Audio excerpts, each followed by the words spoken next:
and Teal. You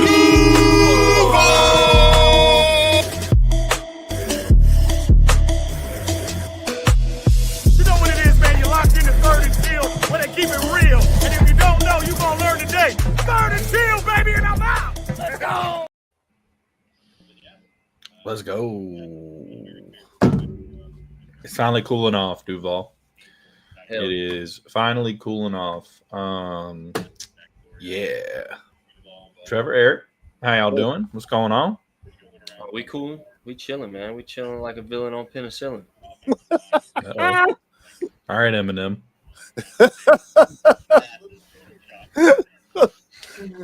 Yeah, what Trevor just said. Yeah, on that one, on phone it. No, I'm just kidding.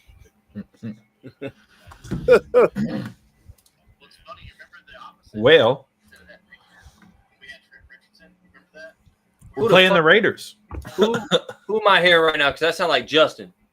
Yeah, they That doing. sound like Justin ass. Yeah, they doing a unstable right now. Man, Of fuck course them. they are. Fuck unstable. Fuck the Colts. Hold on, let me go to that damn comment section so I can tell them fuck them. Yeah, we play the Raiders this week. Raiders. They have us as the favorite. No surprise. Not by as much as I was thinking. Over under is they got the spread at 3.5 for Jacksonville. That's a little tighter than I like. Yeah, a little tighter than I like. I mean, but at the same time, I understand it. We're 4-3 now. We got a couple guys that are questionable, might not play. Especially if like BTJ is not playing. We'll see. I do think that they need to just start feeding Travis until BTJ shows that he can be consistent. Why is BT questionable? Because he hurt his shoulder in the Rams game. I don't know how. Yeah, he went down on his shoulder, and it was bothering him in practice. There's a bunch of like random conflicting reports. When it comes to BT, though, that's been all year. Yeah, well, they were saying like inconsistencies on an injury. Well, they were saying like he was going to be out for the rest of the season with torn labrum, and like there was just like different stuff coming out. And then it was like no, he's going to be fine. And then no, it's really not that serious. And I don't know what to believe. I'll be honest. I don't think they'd tell us right now, anyway. But that would make more sense as to why they were fielding trade offers. I don't think that was true at all. No, to be honest, I do think think they were willing to listen.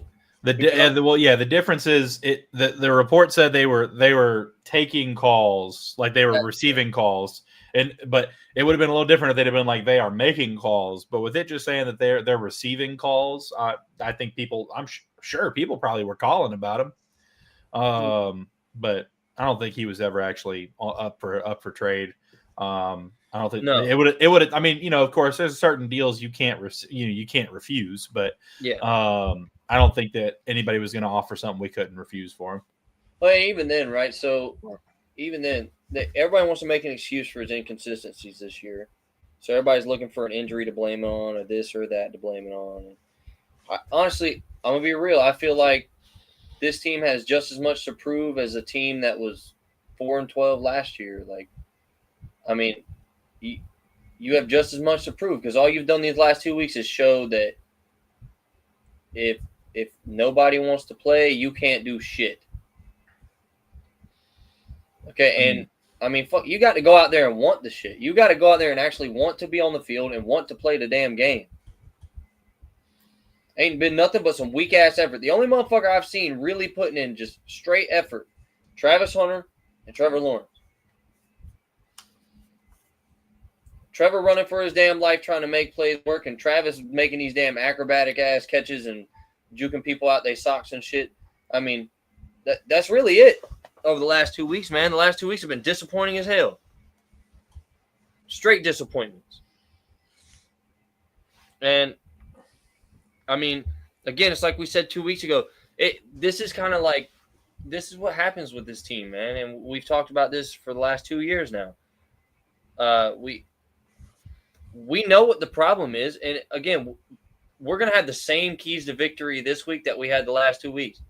The offensive line has to do their fucking job. And, again, last week they did not do their job.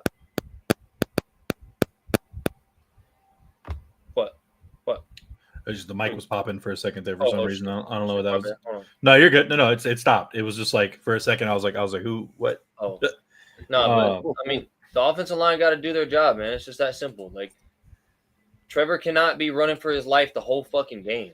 Like, it's just that simple. And did we see accountability from Liam and everybody? Like, yeah, I love that shit. I do. I really like it. I like that he took accountability for some of the play calls being weaker than they should have been. I like that he called people out for when they didn't fucking make plays or catch blocking assignments or other shit that they should have been doing. Like, doing their damn job. You know, I like that he was saying something about it. But what I don't like, though, is we've already got that many people to look at right now and say, you got to step the fuck up. Bro, come on now. We're going into week 8, and we're already talking about you really need to get yourself together? What the? Come on, bro.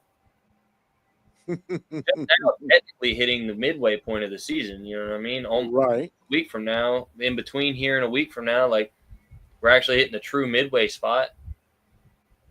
Like, what are we talking about? What are we talking about? A young team got to learning how to win. Well, you know, that's crazy, though, because I feel like they know how to win. They ain't know how to win. You ain't pulling that Monday Night Football game off. You ain't beating the 49ers. You know, if they don't know how to win, you're not beating the Texans in Jacksonville because they had our number in Jacksonville for the last umpteenth amount of years, bro. Like, they know how to win. My thing is like, I don't think they know.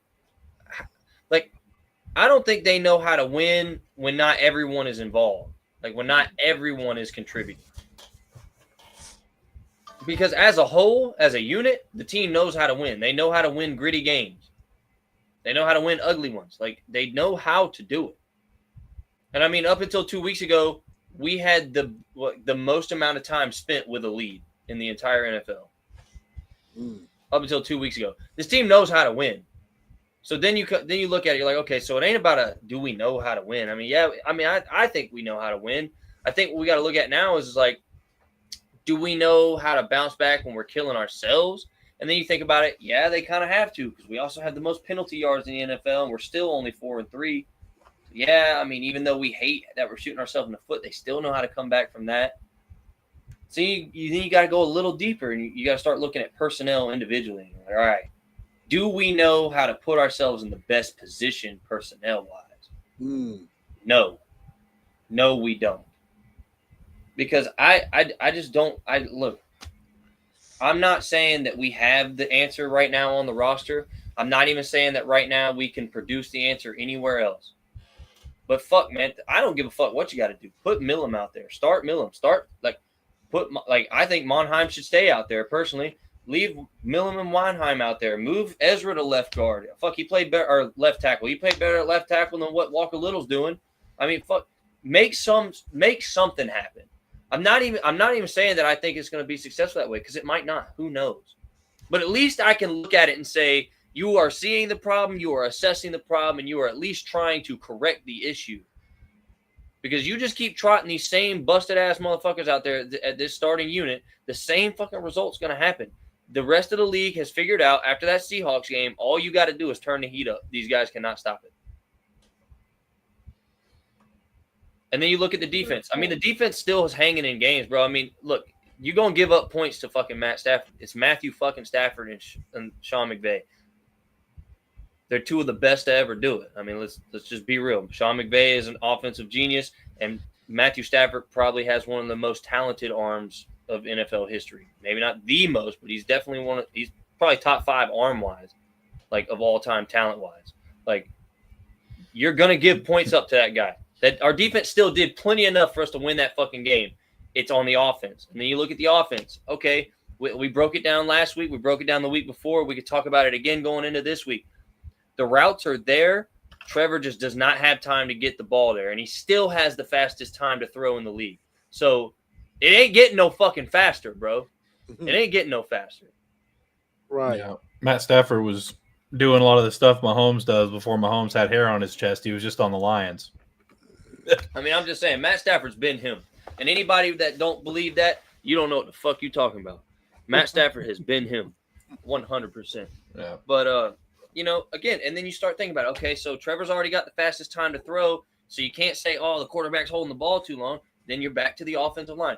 Every fucking thing we have to talk about right now comes back to them. 110% solely on that unit. Because, again, we can sit here and complain about receivers dropping balls all day. And we know that's an ongoing issue. But fuck, Travis Hunter still had 110 yards.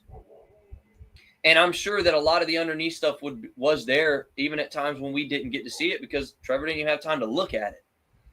I mean, you can't – it's kind of like I said last week. You can't assess the quarterback position without an offensive line, but you also can't assess the offensive scheme without an offensive line either. Because who's to say that play doesn't work if it's given time to develop? You don't know. If you don't have an offensive line, you can't evaluate anything else. Everything else stops right there. It is that simple. Now, don't get me wrong. You could still say, oh, we got a scheme issue if it's fucking 3rd and 8 and we're still trying to run up the gut. Yeah, you're fucking dumb. You're dumb. You know? But that's not what's going on. So you take the obvious, oblivious shit out of the way, then it just comes back to, like, yeah, the only thing left is the offensive line. You have to evaluate these guys and find out where we have fucked up because we have severely fucked something up. So could this be also first time coach, figuring out how to actually operate at the same time? I think that's got a good bit to do with it too. Yeah, I mean, yeah. I think it does. But then again, this coaching staff and this front office regime has shown they're not fucking gun shy. No, they're not. They're not gun shy. You're right. So then that's what makes me wonder, what is it about this offensive line? And then it's kind of like Isaiah said, you do got to keep this in mind. Good offensive linemen don't move during the year. They don't. You know, people lock them motherfuckers down. They ain't going nowhere.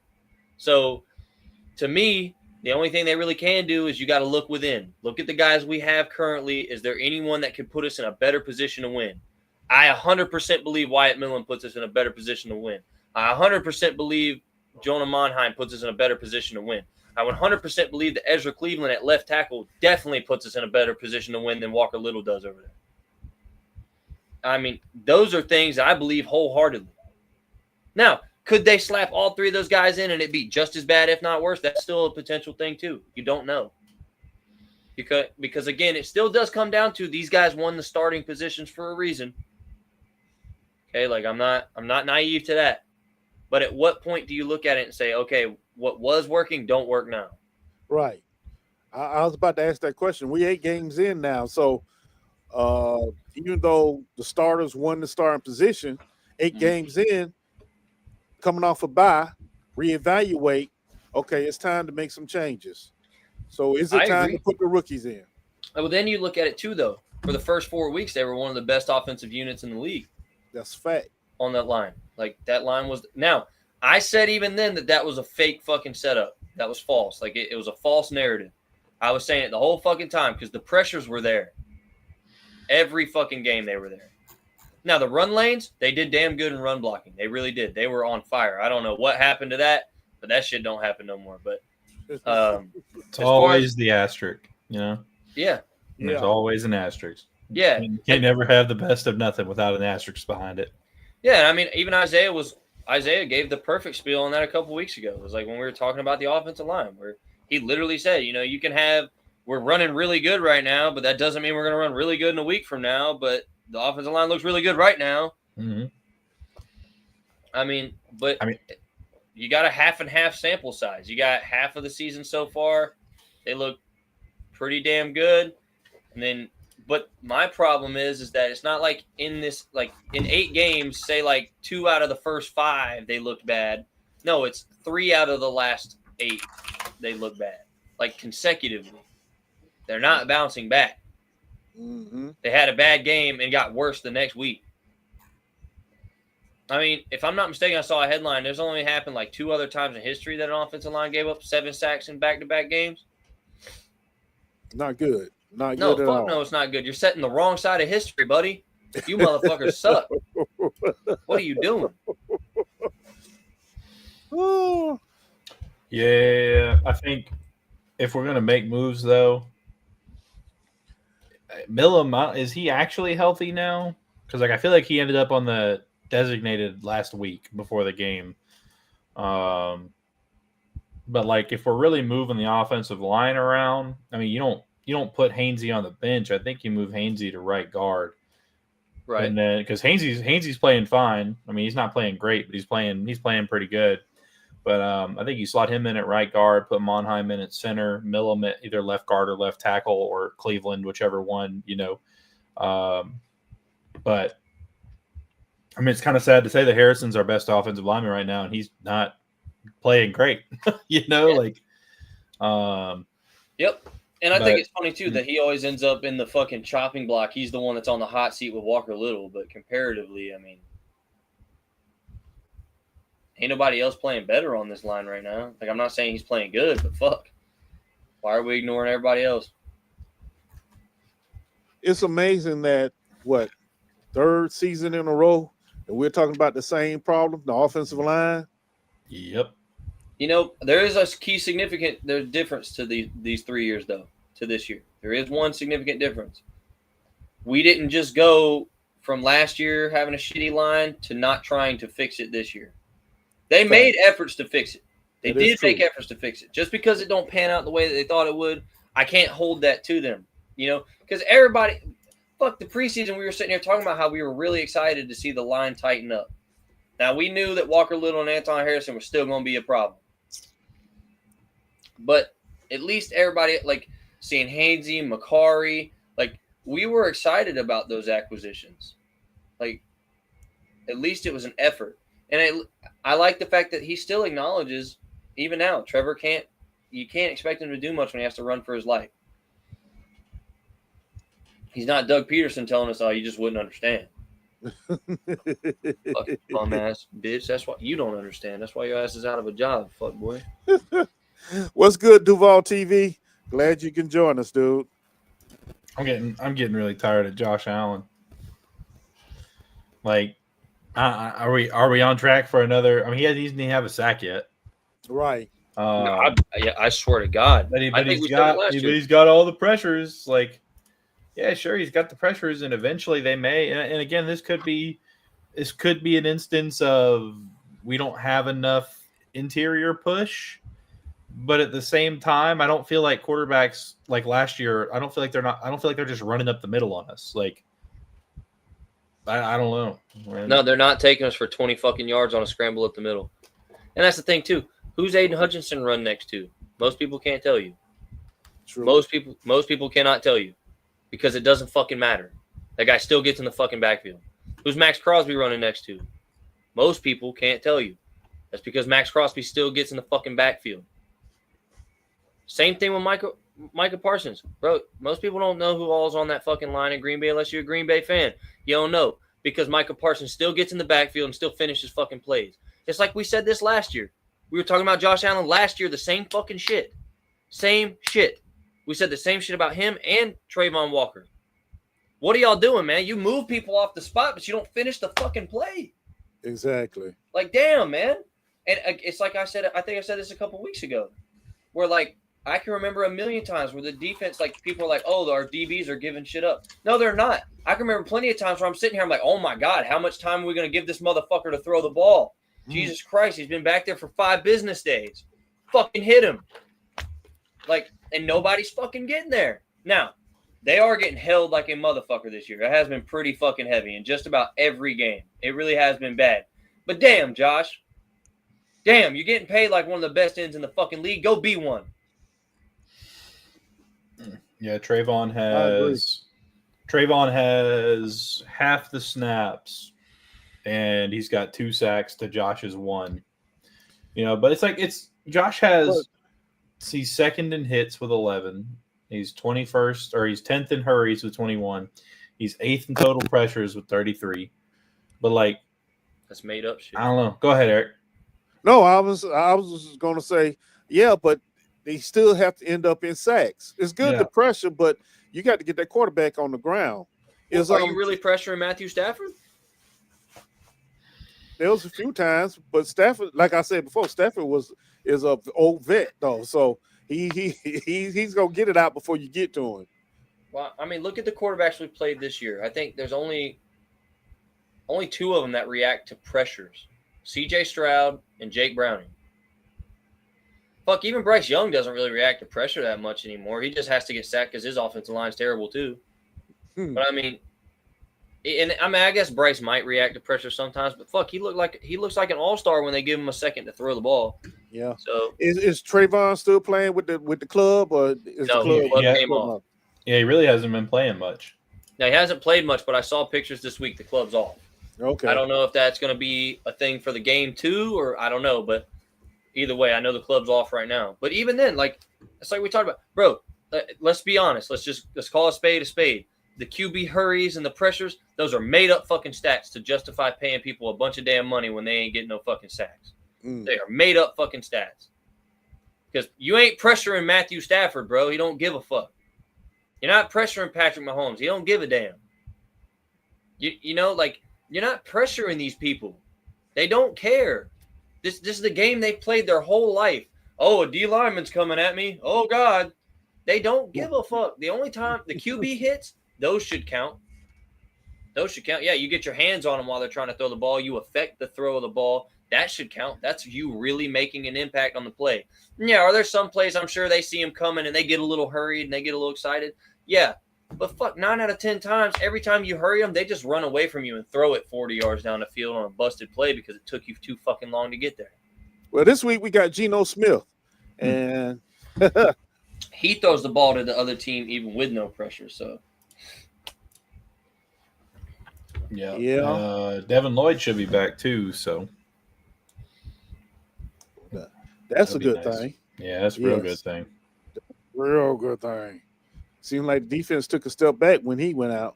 Once he went out, yeah. So that is a great thing. So what kind of offensive line does the Raiders have? Is it not great? Pulling it up now. I think you really only have like Jackson Powers Johnson, and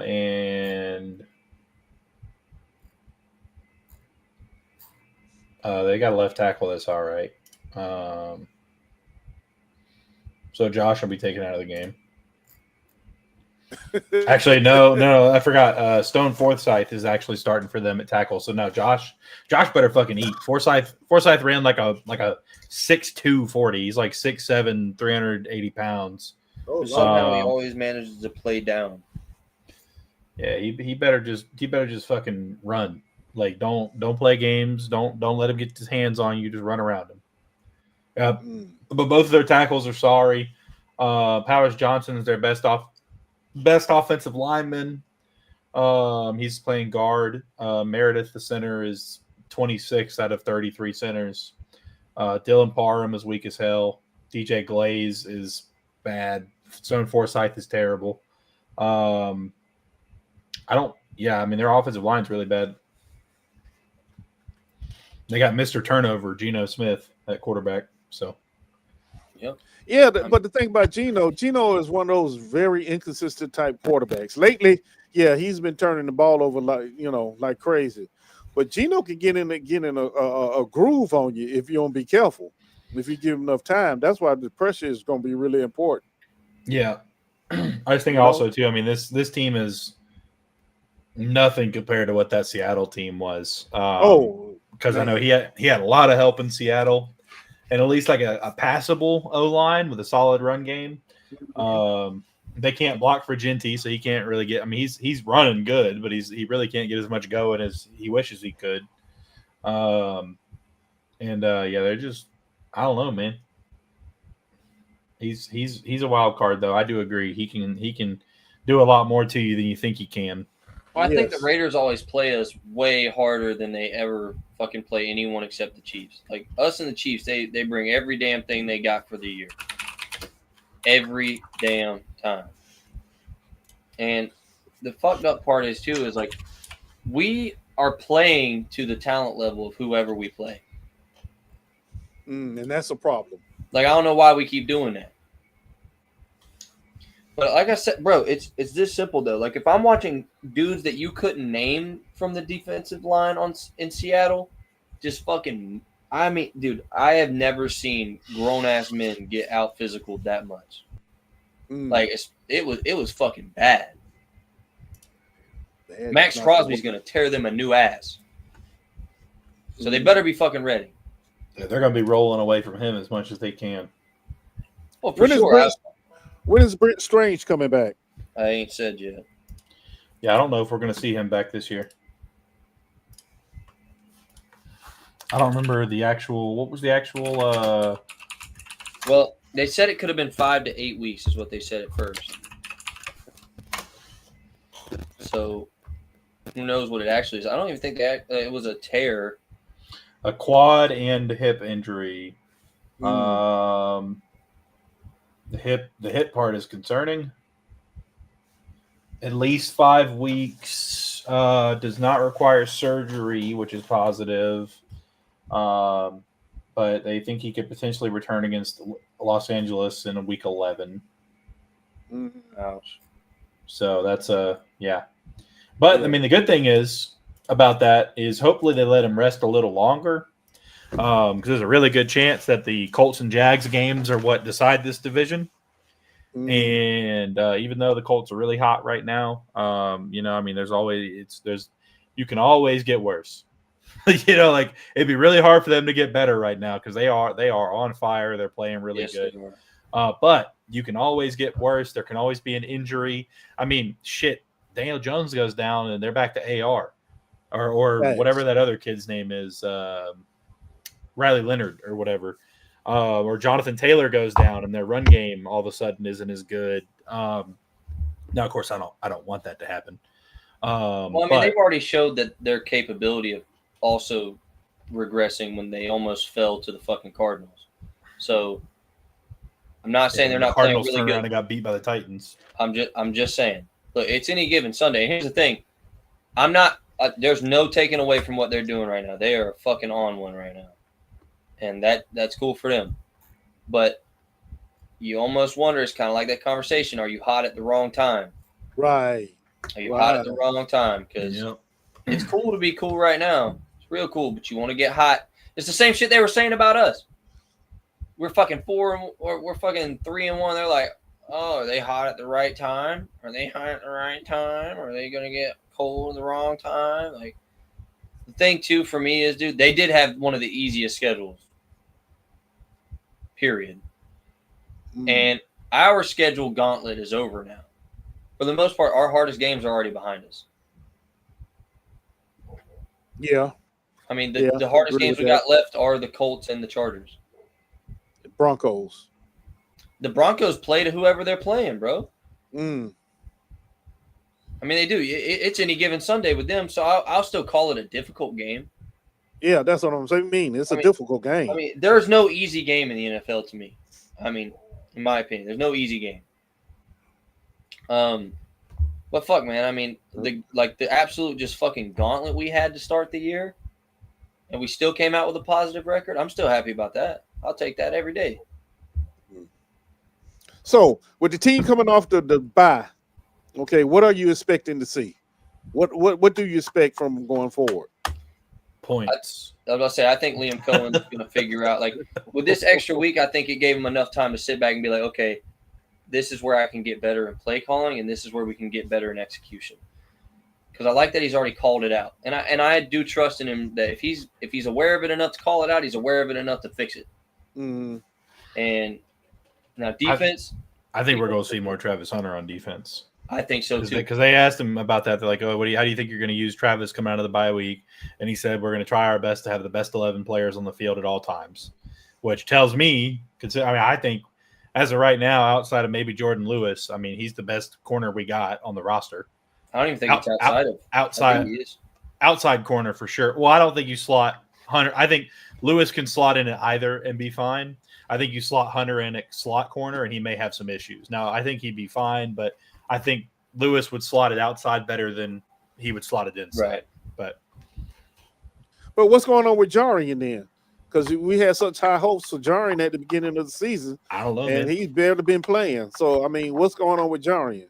That's a good question. I really don't know. I think honestly, I don't think they expected Travis to be as good.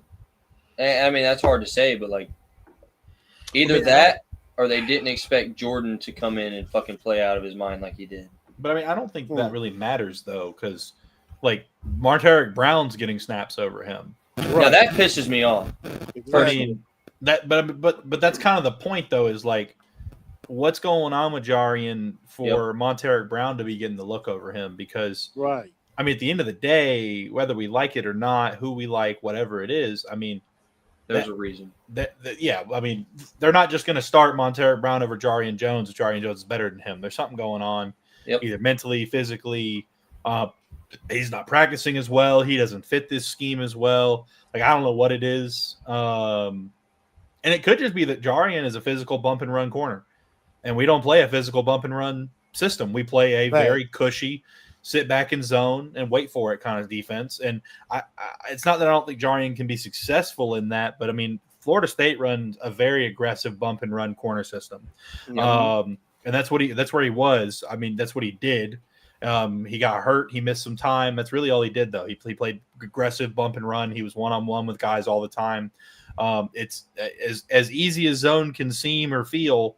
There's a lot of nuance to zone that people don't understand, and going from straight bump and run to sit back and wait doesn't really translate for a lot of people. So there's a chance that, he's having issues sitting and waiting. He might be biting on too much stuff or trying to go after stuff. He might be having issues in the transition of his feet going outside versus inside. Because man, you open up to the outside of the field and you run with the guy. Zone, you open up on the inside and you run down the field and stop in your area. There's a lot to it, and I think honestly that's probably part of it if I had to guess. But I think there could be something that we just aren't privy to. He could not like the system. He could not like the coaches. I don't think that's the case, but that's just tough, man. I mean, and part of it too is I don't think it's that. I think if he didn't like the coaches of the system, he probably would have already been traded, because I think there's a couple teams that would snatch Jarian up for a fourth or a third. In a heartbeat. Or we can at least get a decent wide receiver by trading them straight up or with a pick, each side, whatever. But there's got to be something more to it than just he's not playing good or he's just not feeling it this season. Like, there's got to be kind of a mix of it for something. I don't know. I agree. But again, even for the Jarian thing, at this point, I definitely would rather see Greg Newsome, Jordan Lewis, and Travis Hunter out there right now. I agree. I'd much rather that. But even then, I have such a hard time right now even looking at the defensive side of the ball, because even though there are things that I don't like, they are far and away from being the reason we're losing. Far and away from it. I mean, they went the whole second half and didn't give up a fucking point until the very end. They gave us the fucking opportunities, bro. They gave us the opportunities, and that's all you can ask for from your defense, especially when you're playing a good offense like that has playmakers like that. They did what they needed to do. They did. I mean, against Seattle, they gave up one fucking big home run play on a confusion in coverage, which was to be expected. Greg had only been there 20 minutes. Right. I mean, I can't be mad at the defense, bro. They've done more than their share to contribute to this winning record. In a grand scheme of things. It's just the offense has to figure it out, and it feels bad. I feel bad even saying the offense has to figure it out. It's two groups that have to figure it out. It's the receivers and the offensive line that got to figure this shit out, because the running backs are running their ass off. Trevor's throwing the fucking ball, and he's scrambling for his fucking life. He's playing with grit, and he's doing what he can. He's protecting the fucking ball, too. So you look at two groups. Receivers and our line need to figure it the fuck out. Because even the tight end room's doing what they can, bro. Like, figure it the fuck out. Figure it out. You two are the weak links. Get your shit together. Yeah, Jarian has 77 snaps this year. Terrible. And he's grading out, which, of course, PFF, take it as you will. He's grading out at a 41.7 in coverage. He's not even ranked. And he is allowing a 106.9 NFL passer rating when targeted. But that's kind of like you just talked about, though. I don't even think you can rate that kind of shit in a soft, cushy zone because you're not meant really to defend the pass. You're meant to jump in front of it. And if the ball's in the right spot, I'm more just calling out the fact that like he's not getting a lot of opportunity, but it seems like when he is, he's not really taking advantage of it. Now, of course, again, that does come into play where you say, you know, is it really him or was it just near his zone and they're blaming him? But like, I mean, they were doing that to Travis. To me, to see him play 44 snaps in game 1, 24 in game 2, and then not come on the field in game 3, 4, 5, 6, 7, barely. That's there's something he's not playing good. Because that's the thing is like he legit he had 44 snaps against 46 of his 77 snaps 47. So 47 of his 77 snaps came against Carolina. And that was 46, 47, 24. So literally, yeah, he's got 10 snaps since week 2. Damn. That's not a lot at all. No, it's not. He's not playing, is what it is. Yeah, so something's going on. I don't know if he's hurt. His coverage grades have come up, but he's only been in for 1 or 2 plays. So so that's easy to do. You know, I don't know, man. He has 0 pass defense. He's a lot of touchdown, no interceptions. It's just I don't know what's going on with him, man. Like I had high hopes for him. I think he's a great corner. At least I thought he was. I hope he's still a great corner. But maybe he's got something nagging that's bothering him. Maybe he's not good as we thought he was. I don't know. Yeah, no telling. I don't know. I think it may be that we running more zone than man to man. Mm-hmm. Because just looking at him last year in covering the slot as the nickel, he was on it. You know, he was on it. Yeah. I realize he is 7 days shy of a year, or 7 days shy of a year younger than me. I didn't realize he was born in May. That's crazy. Makes you wonder what you did in the past life, don't it? Heck yeah. So, are we gonna get our running game back to get going, or is it just depending on what our offensive line? They fixed the offensive line. Offensive line, 100%. Offensive line, because the backs are getting the ball with a guy in their face. So. Oh, deuces to you, dog. I have a good one. I don't know. Raiders aren't really great at stopping the run. They're 31st defense in the league. They have the 26th offense. Trying to see pull it up. Yeah, so outside of Max Crosby, their highest rated D lineman is a 54. And Jamal Adams is playing decent, but he's not a run stopper. Right. Devin White is the 78 out of 80th ranked linebackers right now. Right. Roberts is okay. I don't know, man. But if we have some components on this line that were here last year and the year before, and they have a tendency to make guys play better than look a lot better. I don't know. Will we get it back? I hope so, because we need it. I think the big takeaway for me that didn't make any sense against the Rams and the Seahawks. Even though we couldn't run the ball well, we were still running the ball decently. Yes. Like Etienne and they were still getting 3-4 yards a carry. Right. Mm-hmm. And then they'd have the occasional, 9 or 10 yarder. Maybe they get stopped behind the line of scrimmage once or twice. But like overall, they were running for positive yards, 3+ a carry. And then we're getting in these short yardage situations and we're throwing the ball. Like, I understand that we're down, but handing the ball off and getting 3 yards for a first down doesn't take that much more time than throwing the ball and either missing or throwing it behind the line of scrimmage or throwing a pick. Like, Right.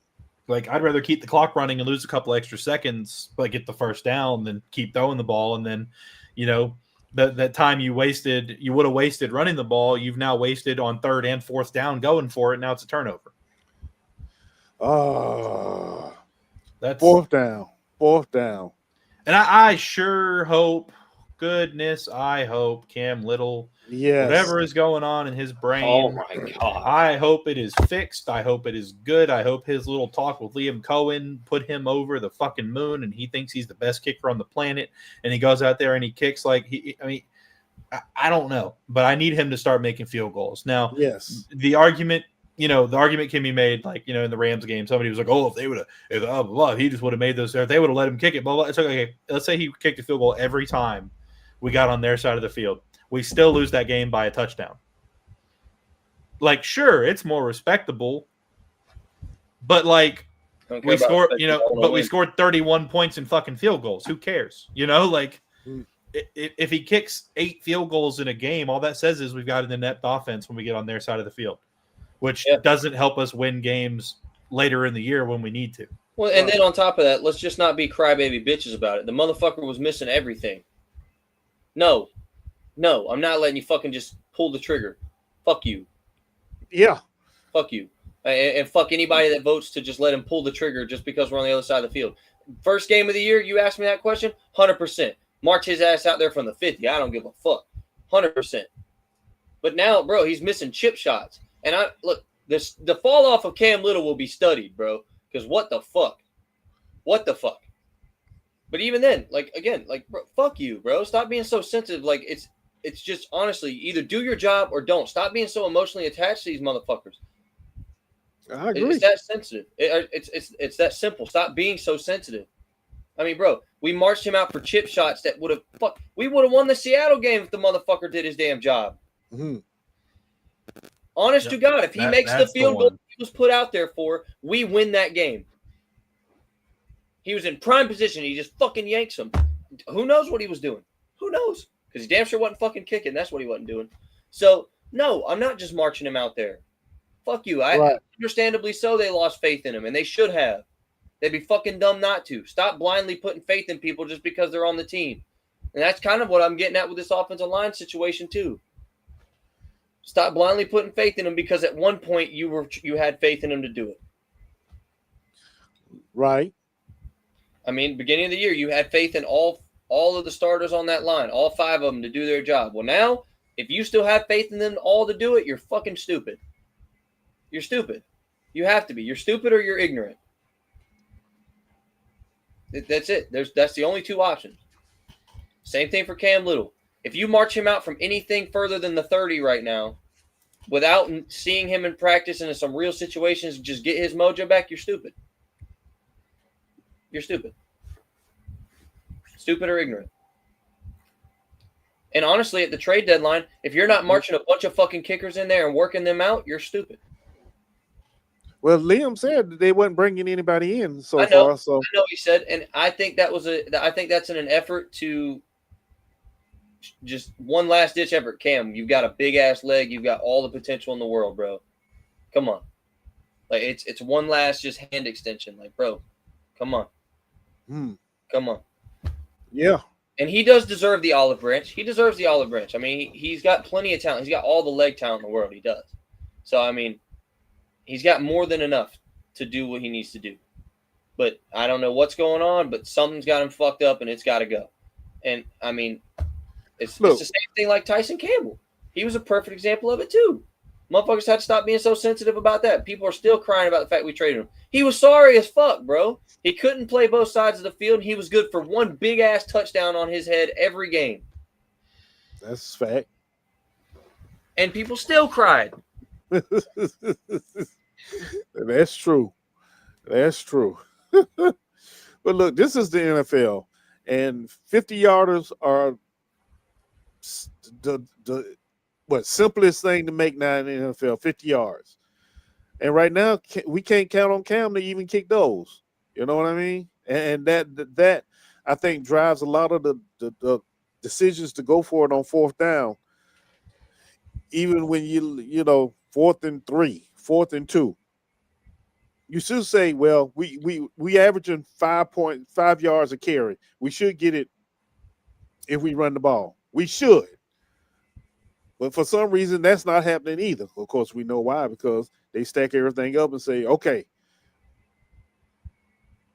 So, or we do the little end around thing that everybody is used to now. You're not surprising anybody. So is this offense going to throw any surprises at us? Because we already know Cam, hopefully during this break, he's had a chance to practice, relax, renew his mind, and get his head on straight. Okay, we'll find out about that come Sunday as well. But offensively, are we going to change anything? Is it going to be, or is it going to be the same old, we run the ball 18, 19 times, but then try and throw it the rest of the game? What are we going to do differently that's going to change the direction that this team is going in right now? Because as Duval TV said in the chat room, we need this win to go to 5-3. We need the win. Let's be honest. We need to win. So what are we going to do different? What are we going to do different? They had a whole week to sit back and think about it. So what are we going to do? Are we going to concentrate more on run, be more purposely try and run the ball? Are we going to mix it up? Are we going to make Travis Hunter our number one receiver now, since he's the only one that seems to be catching the ball and performing? Is he going to go on the side of the defense, become corner number one? I mean, what are we going to do? What is this team going to do to change what we have seen in the last 2 weeks? What are we going to do? It's one thing to talk a good game. That's fine. You'd have had a whole week to talk about it, reevaluate, see what we did right, see what we do wrong, blah, blah, blah, blah, blah, blah, blah. We've heard it before. All right? Yep. Now coming off, we got 10 games. There's no break in between these 10 games. What are you going to do to correct the ship right now? I agree. Yep, it's got to start now. Yeah, it has to. We got about a 3-week window for it to start, or we're going to be looking for a draft pick, which we don't have. And not to mention, we got the bulk of our divisional games coming up also. Yep. See what I'm saying? Starting with Houston next week. Fuck them. Yep. If we can sweep Houston, and we're gonna sweep the Titans. The Titans are terrible. Yeah, but if we can pull it out over Houston, now their offense looks better, but they hadn't exactly been playing the best teams with all the injuries they've been facing. Yeah. But if we can pull it out over Houston, get 2-0 in the division. We take the Titans twice before we even get to the Colts. We at least got to split with the Colts. It's gonna come down to splitting with the Colts. One in Jacksonville, one over there. However they do it, we got to win. If we're gonna split that, we have to win in Jacksonville. Right. I need that to continue. I don't care. It's gonna come down to the last. I feel like every time they put like a back-to-back kind of games like that for our division, that's what it comes down to at the end of the year is those 2 games. But I do think that it could very easily though be who wins the division, but both teams go to the playoffs. I agree with that, because I do think that. Now, do I think that we are a deep push playoff team? Absolutely not. As of right now, could we be if everybody's healthy? Maybe. And if everybody wakes the fuck up. But yeah, I do think that still this division will put 2 teams in the playoffs, and I do think it will be Jacksonville and the Colts. But who's going to be the 1 seed? More than likely the Colts. More than likely, even if we sweep them, there's a chance they're still the 1 seed, because I do think that they're going to continue to win a lot of games. But I mean, we're a couple weeks away from either being, 11-7. We could be, 7-11. We could be 5-12. I mean, there's a lot going on that isn't changing.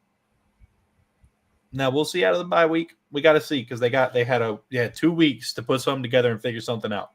Right. So we come out of the bye week and we see a different look, and we come out and we start scoring some points again. And okay, all right, we can start moving the ball. Awesome.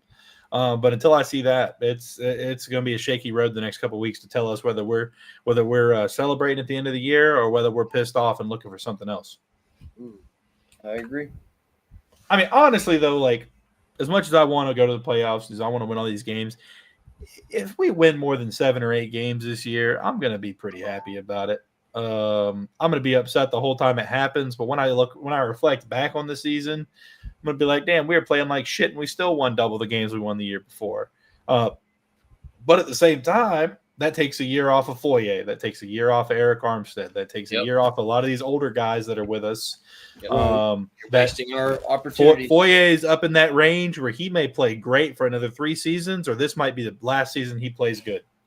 So I don't know, man. It's tough. I want us to do great, and I want us to do great things, but it's hard when we have such weak areas on the team that are so important. Right.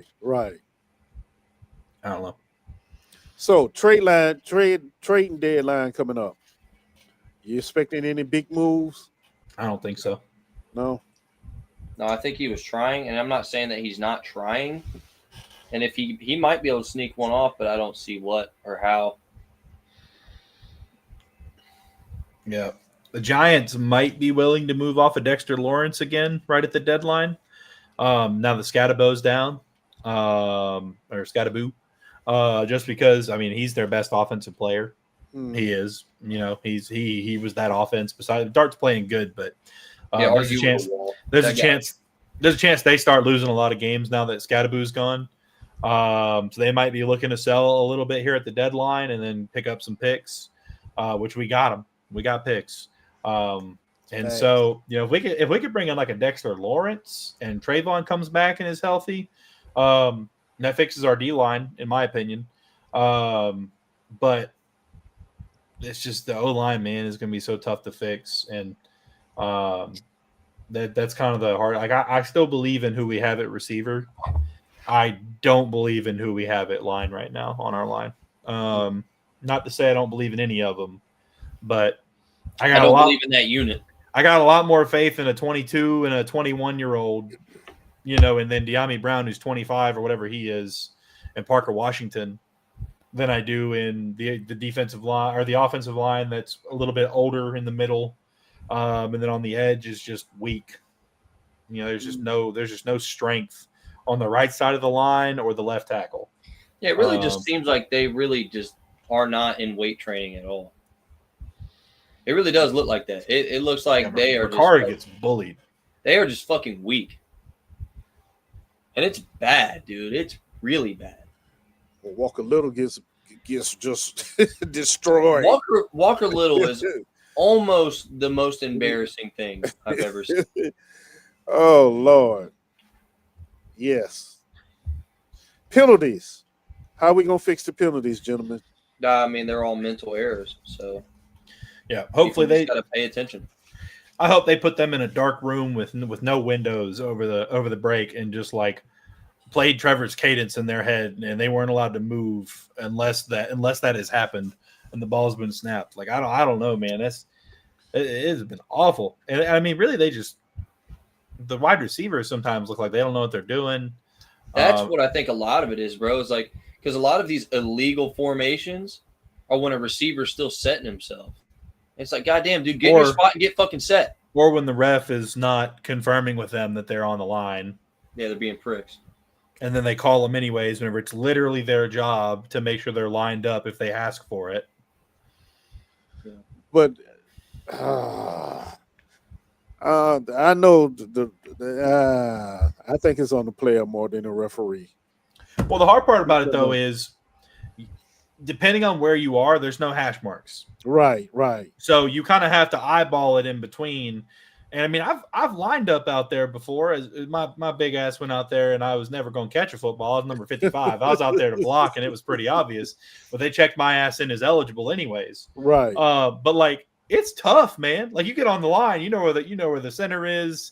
But like I thought I was perfectly lined up. I look over, I put my thumb out like I'm hitchhiking, and the ref's like, and I'm like, oh, okay. And I make like a slight little shuffle, and he's like keep coming back, and I'm like, oh shit, like I was a yard and a half past the ball. Now and of course NFL wide receiver, but I think part of it though is we're moving a lot, which is great. But when a lot of people are moving, and then the set guy on the line of scrimmage has to be set, and he's not getting there until it's 4 seconds before the ball has to be snapped, and then he's trying to get the ref to hurry up, and the ref's not hurrying up, and it's like we gotta get a play call in, and if we check or we can it's gotta be something out of the same formation we're already in. We can't be moving 2 or 3 guys every check, because then that just takes more and more time away.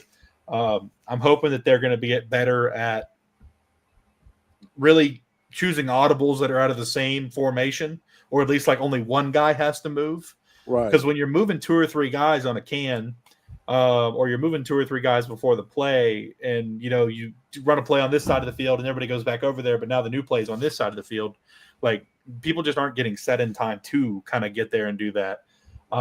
So I don't know, man. It is a lot of mental stuff. Really, we've got to stop snapping the ball with 1 second left on the play clock. Like we really got to and I think that people are misunderstanding. Like somebody was like, oh, Doug and them said they had to go back to the basics, and now Cohen and them are doing it again too, and blah blah blah. It's like, okay, but there's a little bit of a difference because going back to the basics, they never had some like crazy motion every play, 2 guys moving on the same play. They never had a crazy playbook with the last one. Like Cohen runs a very complex playbook. These are NFL players. They should have gotten it in the install. They should have, whatever. They should have, could have, would have. But like going back to the basics is probably what I'm talking about right now. It's probably, hey, if we check a play, we're staying in the same formation. Hey, if we're doing this, only one guy's moving. We're only doing one motion on the play. It's going to be a lot simpler than that. Not necessarily that they're just going to go back to fucking, all right, guys, we have slant 4 verticals and white spider 2-eye banana. We have 3 plays. Like they're just going to run different stuff without have as many moving parts. And they're probably going to fucking run the ball more. Yes, that's like I don't think going back to the basics is we're just going to throw out the whole playbook and we're going to run single back and we're just going to we're going to run the wing T. Like it's just, hey, we're going to get back to running the ball. We're going to get back to what we were doing at the beginning of the season. We're going to try and slow down some of these motions and some of this movement, and then they're going to speed it back up when they get comfortable. And I think they're going to get comfortable when they remember that they have a top 10 fucking running back in the NFL on their team. And they have another guy behind him that's faster than him and runs similar, but is a little bit more of a bowling ball. And we're really going to be able to start kind of moving in that direction. And just really, that's the thing. It's like, we've got to get the slow roll so we can get the fast roll, like there you go. You can't just, it's not just 60, it's 0 to 60. So we got to start at 0 and get to 60. We can't just be at 60. So, yeah, I don't know, man. I'm hoping they really sat him down. They talked about it. I know we saw the videos. Combs taking accountability. They're not going to show us the practice field. But, just hopefully we're running the ball again, man. Like whether we're getting 1 yard a carry or 2 yards a carry, if we only need 2 yards and they're averaging 3, you let them fucking run the ball, I don't know. I think we're throwing too much. Hey, I agree with you. I do. Yeah, man. Like that Rams game, I think we lose by 1 touchdown if we ran the ball more. Because there were a lot of times we gave up the football where we're throwing incompletions on at 3rd and 2, and we're throwing incompletion them at 4th and 2. We throw another incompletion. Like just run the damn ball, run it. Just run the damn ball. It's the 3rd quarter with 14 minutes and 56 seconds. You can run the ball. You can afford to, even though you're down 21 points. Well, even then, like even if you're worried about time. 4th down. Receivers ain't catching. Line ain't giving him time to throw. What else you got to lose, bro? Well, you got a running back that if he gets past the line of scrimmage and he gets past the second level, he's getting you to at least inside of the 10-yard line or the 20-yard line, depending on where he's running from. He's getting at least 20 to 30 yards if he gets past the second level and has an ability to take an angle to get away from a safety. He's going to get caught by that safety, depending on who it is. but he's going to get caught 20 to 30 yards down the field. Right. He's not going to get caught as soon as he clears the linebacker. He's going to make a linebacker miss and get to the edge or go up the middle away from somebody. You got a guy, you talk about having home run hitters, but then you never give him a chance to hit a home run whenever we're down in points. You can't hit a home run if you're not getting pitches. So that's the big thing. We got to hand off the ball to ETN. We got to hand off the ball to Tootin. We got to use these guys. When we got rid of Tank Bigsby, okay, cool. Tank Bigsby just had a 100-yard game, and he's still pounding up the middle and running hard. Do they not think Tootin can run hard? Do they not think ETN can run hard? Or we just think we have to throw the ball to get back in games? I don't know. But this is a game we need to go out and beat this team by 2 or 3 touchdowns. And if we get up on them, we cannot slow down. That is something we have done for years and years and years and years, no matter what regime it is, no matter who's coaching, no matter who the GM is, no matter who the owner is. We get up on teams and then we just slow down and we cruise. We can't cruise. We've got if we can beat a team by 7 touchdowns, we need to beat them by 9. I'm just getting really tired of us getting up in these games and leading by the most, and then we just let teams creep back in because we start slowing down, and now we're punting, on their side of the 50, and we're playing, easy ball, and we're doing this. Like, we really just need to stick to the plan. Whatever's working, we need to stick with it, and we need to score as many touchdowns as we can, no matter how bad it looks for the other team, no matter how much of an asshole the Jaguars look like, because that's what the Colts are doing right now. They've got a great O-line that's giving them that opportunity, but when they get up, they don't stop. They just keep on punching the ball in the end zone until the game's over, because that's how you win games. I don't care about breaking records. We don't have to score 60 points a game, but we got to score every game. We need to score as many points as we can every game that we play, not just every time. Yeah, we could have had 1 or 2 more touchdowns, but we really didn't want to. No, if we could have had 1 or 2 more touchdowns, we better have 3 or 4 more. We just get tired of it, man. No, fuck that. Fuck them. Fuck being nice. Points are how you win games. Score all them motherfuckers. Yep. But that's really the message I have for this Raiders game. Just if you can beat them by 2 touchdowns, beat them by 7. I don't know. We need to score points. I'm really tired of seeing this team not score points. They're getting inside the 35-yard line and they can't finish. We've got to finish out these games. And if Trevor doesn't get to throw the ball inside of the 20, I don't care. As long as we're scoring touchdowns, we just need to put the ball in the end zone. I don't care how Straight up. That's all I got. Hey, I think we said it all. Yeah, well, Duval, baby. Thanks for everybody coming Duval. in. And we appreciate y'all. Shout out Werner. Shout out Werner. Whoa. Go Jags, baby. We out.